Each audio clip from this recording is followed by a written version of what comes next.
曾被貼上國民早餐耗時28年打造的麵包帝國，消費者還敢相信這塊布滿黑點的桃李麵包嗎？要說中國早餐啊，桃李麵包絕對佔它一席之地。曾經呢是超市貨架的常駐嘉賓，是早8人的早餐救星。巔峰時期啊，靠着35%的市場份額穩坐中國短保麵包頭把交椅。全國7大生產基地日夜運轉，靠着中央工廠加批發的模式，把麵包賣到了全國各地。可誰能想到，這個曾經年營收超67億元的麵包一哥，現在卻陷入了營收利潤雙降的泥潭。2025年前3季度，桃李麵包營收同比下滑12.88%。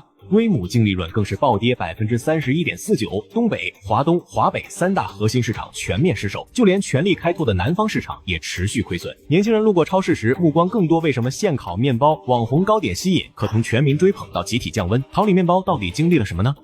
在桃李麵包崛起之前呢，中國人的早餐麵包市场基本還是散兵狀態。直到1995年，吳志剛在沈陽創辦了桃李麵包，才算把短保麵包這個品類做成了國民剛需。說起来啊，桃李的發家史全靠一套杀手鐧：中央工厂加批發模式。簡單說，就是在核心城市建大型工厂，統一生產後直接批发給商超、便利店，靠着規模化生產壓低成本，再以短保新鮮為賣點打動消費者。2015年到2020年迎來爆發期，營收年均增速高達17.3%，淨利潤從4.34億直接衝到8.83億，東北大本營的營收貢獻率也一度超過40%。之後，桃李開啟全國擴張，把工廠開到了北京、上海、廣州等大城市，終端網點最多時達到31萬家，幾乎覆蓋了全國所有省份的商超系統。那時候的超市面包區，桃李能佔到70%的貨架。不少消費者甚至形成了買麵包等於買桃李的條件反射。2019年上市後，桃李市值一路飆升，巔峰時突破450億元，成了名副其實的麵包第一股。但很快出現了一場持續了4年的溫水煮青蛙。翻看財報就能發現，從2021年開始，它的增長曲線就已經肉眼可見的放緩，甚至掉頭向下。2021年到2024年，規模淨利潤從7.63億元逐年跌到5.22億元，4年間少賺了2.4億，營收增速更慘，從6.24%直接滑到-9.93%。首次出現年度營收負增長。到了2025年，情況變得更糟，第一季度營收直接暴跌14.2%，毛利率和淨利率雙双跳水。前3季度的成績單也沒好到哪去，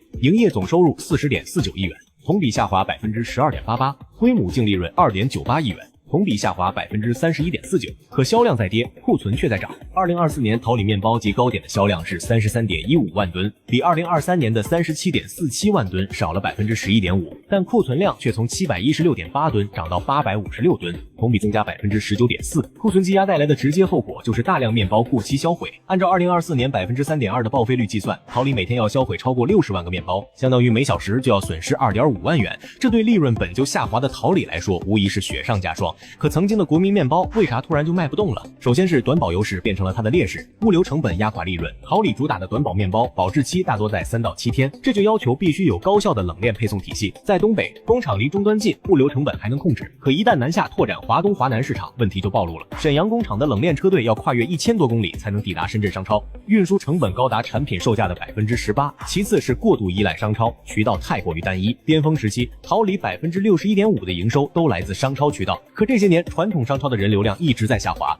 便利店、社區團购、電商平台成了新的流量入口。羅森、711等便利店推出每日现做三明治、面包套餐，分流了大量及时冲击的客群。就連拼多多、抖音等電商平台上，3只松鼠、零食研究所等品牌的面包也賣得火熱。桃李也想過轉型全渠道，但動作太慢、太笨重。等他開始布局電商和社區團購時，市場已經被佔得差不多了。尤其是這些年，消費者的口味早就變了，可桃李的面包卻還是老樣子，唯一的創新居然是靠獵奇博眼球，結果還翻了車。翻開桃李的產品線，還是10幾年前的純薯吐司、全麥切片、豆沙包，頂多在口味上做些小調整，比如加個紫薯味、南瓜味，根本滿足不了現在消費者對健康多元的需求。研發不行，桃李就想靠獵奇營銷蹭流量，結果卻越蹭越翻車。2025年，他推出了一款百潔布蛋糕，黄綠配色，海綿質地，長得和洗碗用的百潔布一模一樣，還主打范索里拉滿的血統。這款蛋糕僅在線上銷售，售價29.9元，一箱6袋。雖然靠奇葩造型登上了淘寶新品榜前3，但實際銷量只有600多件，銷售額不到2萬。什麼和好吃不沾邊？有種發酵的微酸和甜，像馊了一樣，口味上總之是一言難盡。其實桃李的困境不是個例，而是整個傳統面包行業的中年危機。全球烘焙巨頭賓寶集團旗下的曼可頓今年也面臨多重挑戰，原材料與人工成本上漲，疊加商超渠道的成本轉嫁，導致部分區域毛利率下降超5個百分點。老牌食品企業達利集團的命運也沒好到哪裡去，手握達利園、可比克、豆本豆等7大核心品牌的行業巨頭，2023年宣布啟動私有化退市計劃，同年9月正式從港交所退市。達利園作為長保面包的代表，曾經靠法式小面包風靡全國，但隨着消費者對健康的重盛世，長寶麵包的市場需求逐漸萎縮，達利也沒能成功轉型，最終黯然告別了資本市場。而這個從東北的小麵包廠到全國的麵包第一股桃李，用20多年的時間完成了崛起，又用短短幾年時間嘗到了衰落的滋味。只能說，